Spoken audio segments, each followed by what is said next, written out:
Yun ang panggagalingan po ng pagkasira. Bawa ganito. Yan po ang ating pinakaiiwasan mga katribya, na magkaganito po ang bunga ng ating kalamansi o yung pagpitas. Once na ito po ay tusukin nitong ating natawag na tampok, ay kagaya nito mga katribya, panggagalingan na po yan ng katas. Halimbawa, ito siya. Yan. Tutusukin natin ito. Yan. Kapag ka po kumatas, ganyan. Pag ganito na po mga katribya po yung ating kalamansi, pag ito ay nasundot, panggagalingan po ngayon yan ng pagkasira. Tapos, ayan, mabibiyak po siya.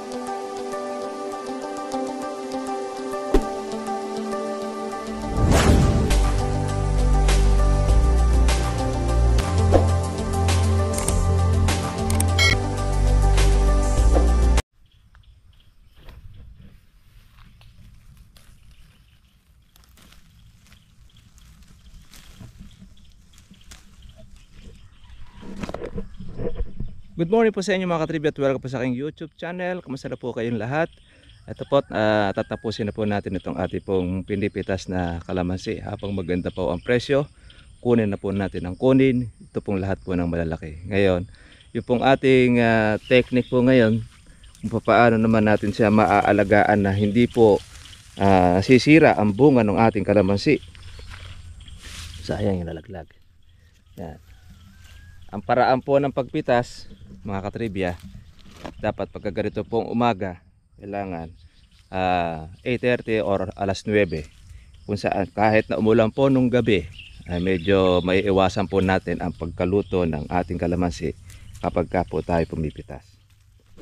Siyempre, iiwasan din natin mga katribya po yung tinatawag natin po na piklat. Bawa gaya rito, pag hinatak po natin siya, matatanggal po mga katribya po yung talukap ng ating kalamansi. Yun ang panggagalingan po ng pagkasira. Bawa ganito. Yan po ang ating pinakaiiwasan mga katribya, na magkaganito po ang bunga ng ating kalamansi o yung pagpitas. Once na ito po ay tusukin nitong ating natawag na tampok, ay kagaya nito mga katribya, panggagalingan na po yan ng katas. Halimbawa, ito siya. Tutusukin natin ito. Yan. Kapag ka po kumatas, ganyan. Pag ganito na po mga katribya po yung ating kalamansi, pag ito ay nasundot, panggagalingan po ngayon yan ng pagkasira. Tapos, ayan, mabibiyak po siya. Pag ito ay nadaganan ng kanyang kapwa kalamansi sa bigat, yan na po ang panggagalingan mga katribya po ng pagkaluto o pagkasira po ng bunga ng kalamansi. Kaya iniiwasan po natin na mahigpit din po ang taban sa bunga. Dahil pag mahigpit ang taban, ayan, gaya niyan, lumalabas po mga katribya po yung kanyang oil. Yan. Yung oil na yon, pag dumapo po yan o dumampi sa kapwa niya kalamansi na balat, yun po ang nagiging sanhi, kaya po ang kalamansi mga katribya po ay naluluto o ay nagkakaroon po ng patse. Kaya yun po yung pamamaraan po natin pong ginagawa kapag ka po tayo pumipitas. Pagkatapos, siyempre pagka po tayo ay naghahagdan, ingatan po natin po ang ating kalamansi na punong-puno. Kung atin po siya ay isalin. Bawa, ganito po mga katribya po yung ating lalagyanan. Kailangan, medyo mabigat na, mga 10 kilos na siya. Kailangan na po natin siyang isalin, dahil yun na nga, pag nagasgas po kasi ang balat po ng ating kalamansi mga katribya, yun na po ang umpisa po ng pagkaluto, kaya mangangamoy na yung balat. Kaya mapapansin niyo sa kalamansi, ba't iba ang amoy, parang mabagsik. Pag mabagsik po ang amoy, ibig sabihin nun meron na po siyang sira. Kaya po mga mamimili, yan din po ang unang tinitingnan pagka mamimili sila pag umuulan.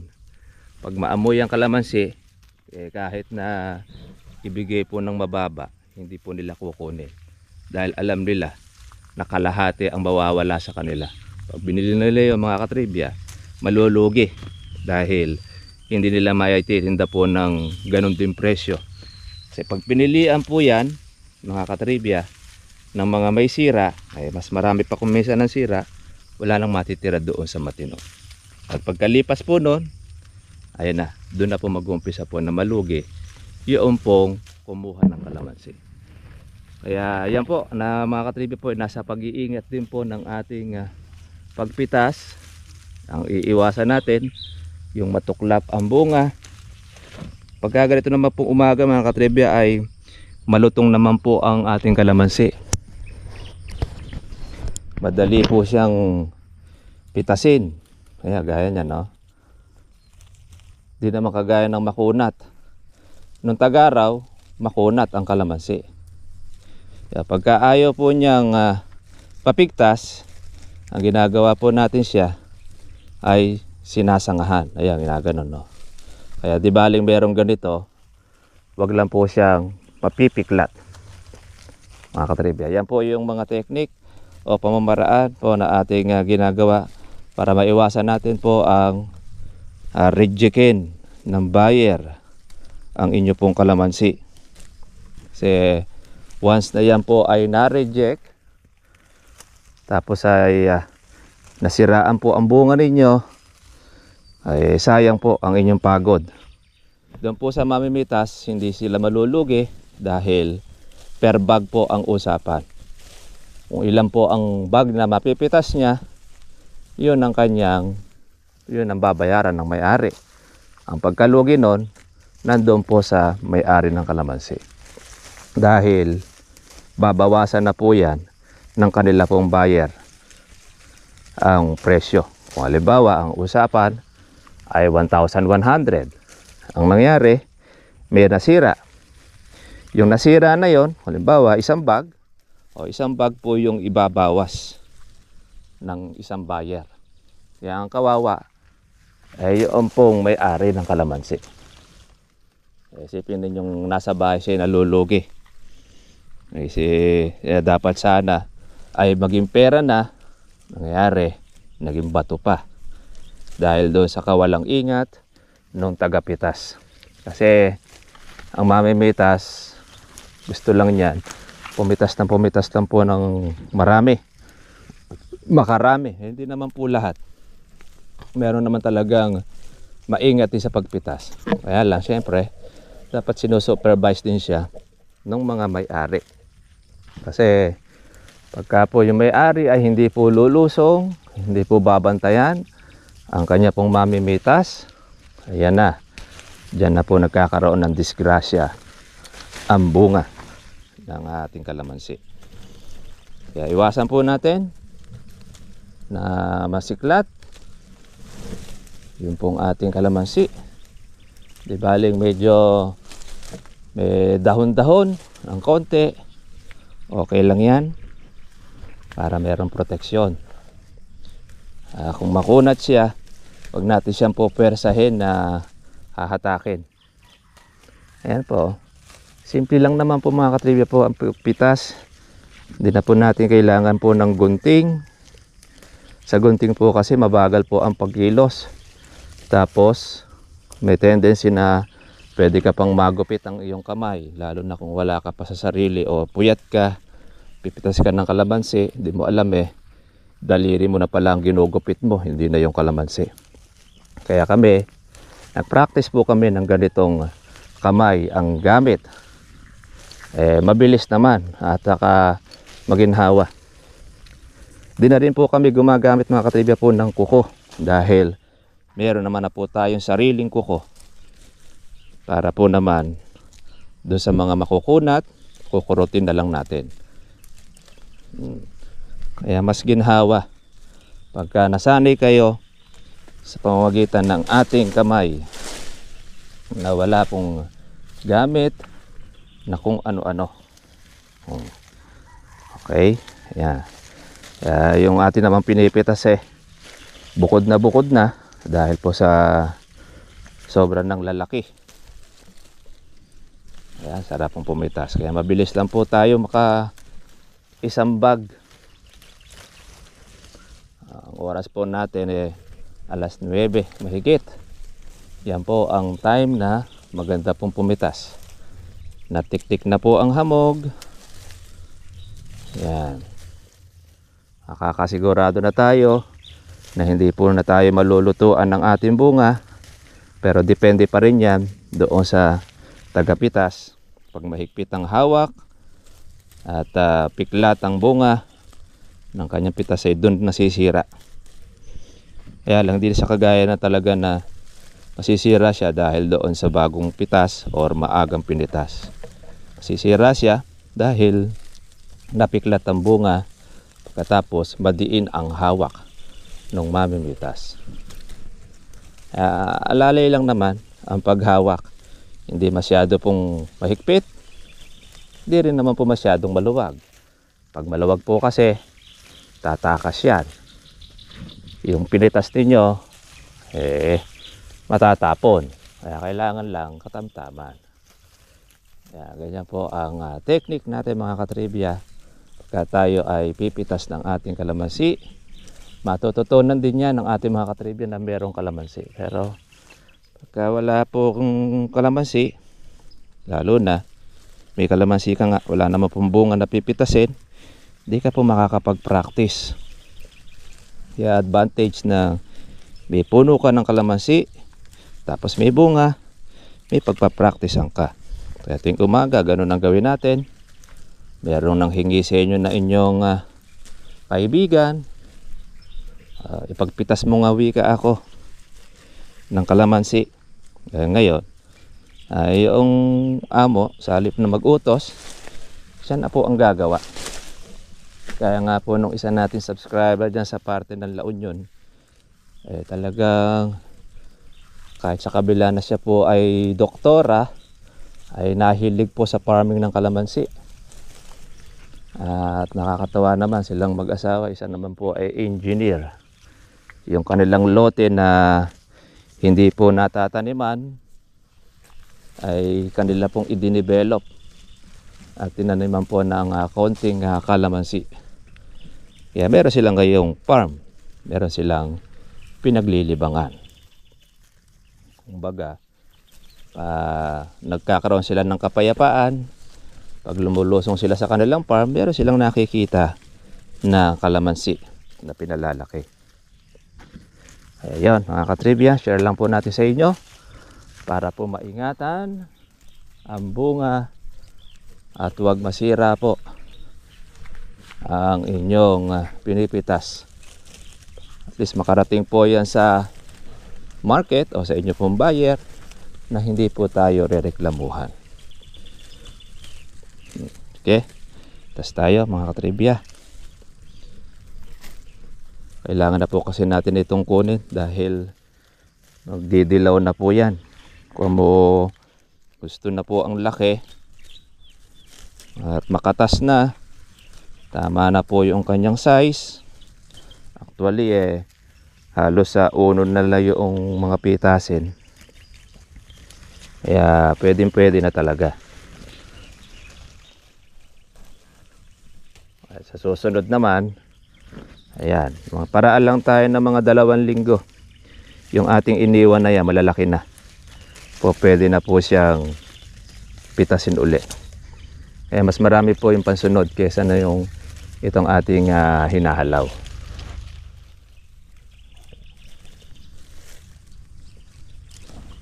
Kaya pati rin po yung ating damo.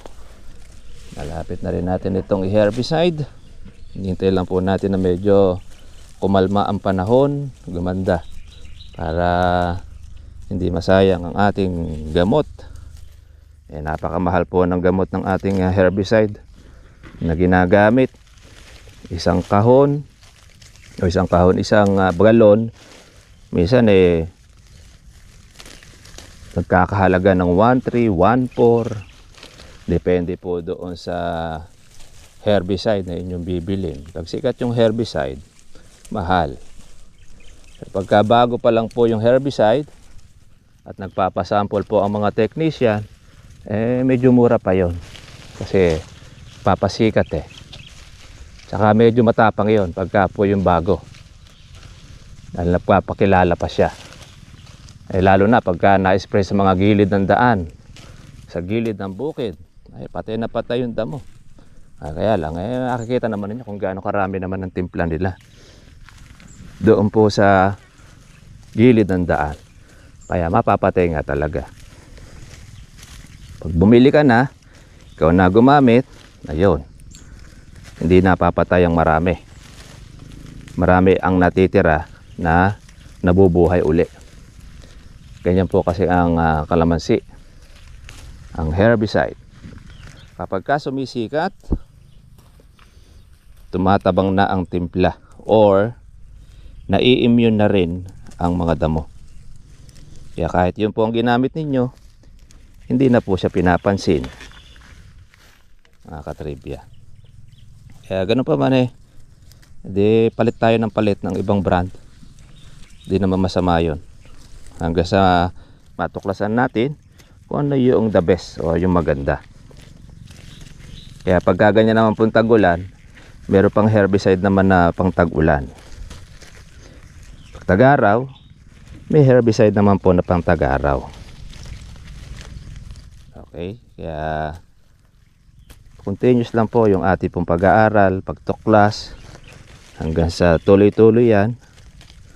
Ang hangad natin hindi tayo magastusan ng malaki na meron ng pagkukunan na po pwede naman pala na mura, na hindi ka ganun ng expenses mo, makakamenos ka, pero masisigurado mo naman na talagang patay naman ang damo.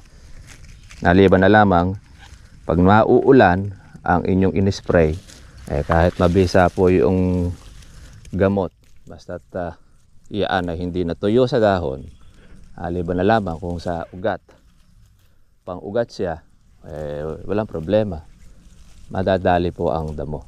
Pero pagka hindi, ayun, sayang lang ang ating pagod. Talagang ganon. Hindi natin kagustuhan po yung pagka nag-spray kay umulan. Kaya lakasan lang din kuminsan ng loob. Minsan na-expect mo, akala mo uulan, nung pala hindi. Hindi ka nag-spray. Nung time na ikaw naman na nag-spray, akala natin walang ulan, nag-spray ka, umulan naman, yari ang ating ni-spray na hugasan. Ito yung ating baging. Sarap pong pumitas ngayong umaga, mga katribya, lalo na pagka malalaki po ang ating bungang pinipitas. Susulit, mabigat sa timbang, kaya pinalaki na po natin ito. Di pa, pagka gumanda na yung araw, siguro baka Lunes na makapag-spray ng damo.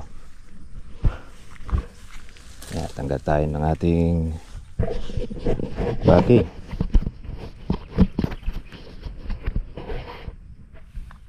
Ayan, sarap ang pitasin ito. Kitang kita na yung malaki. Pipili pa natin siya, hindi po siya napopera sa mga katribya. Kumpara natin doon sa pinipilit pitasin, yung pati mga maliliit ay nakakayod. So di na natin kailangan kayurin dahil malalaki.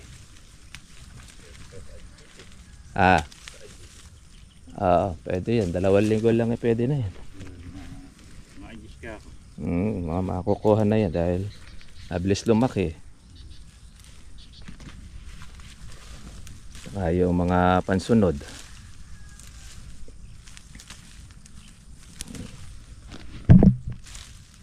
okay.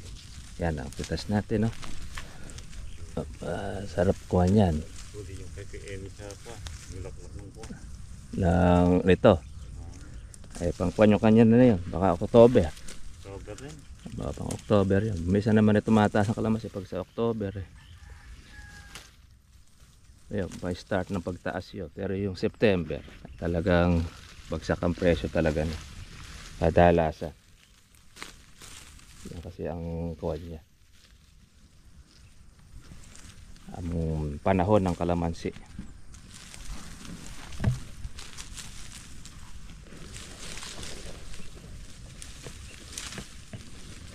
Ito madali lang patayin itong damot, mga malalambot lang naman. Na-spray ng pamatay damo yan sandali lang. Pag lang mauulan.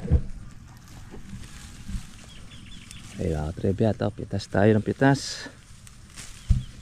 Happy farming po sa lahat. Sa ating po mga subscriber na tumututok. Ayan, yung kagandahan po pag meron kang kalamansi at mawalan ka ng budget, pwede kang mag-withdraw sa bangko mo. Ang bangko mo, itong ating kalamansi. Ayun, sa ilalim. Paararo. Paararo na yan, kaya day. Oo nga, di maaagad ni uwing yan. Mas mabilis pagka sa araro.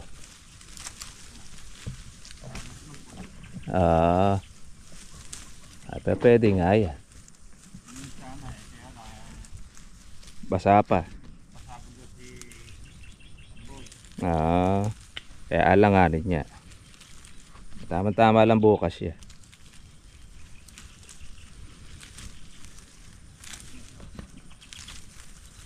Kaya naman kay Mamboy malayo-layo rin nararating niya.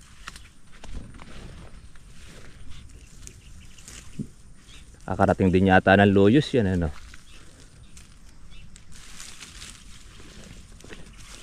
Okay. Pitas tayo. Nakatribya. Tarin yan makakaisang bag na tayo. Okay, ako naman na po tayo ng makarami. Yan, natira natin 2 linggo lang pararaanin yan. Pwede na. So mga katribya, tayo po ay tapos na.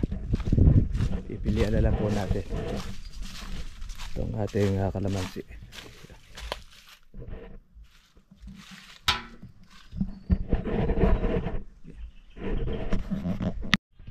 Sumuso tayo ng konti.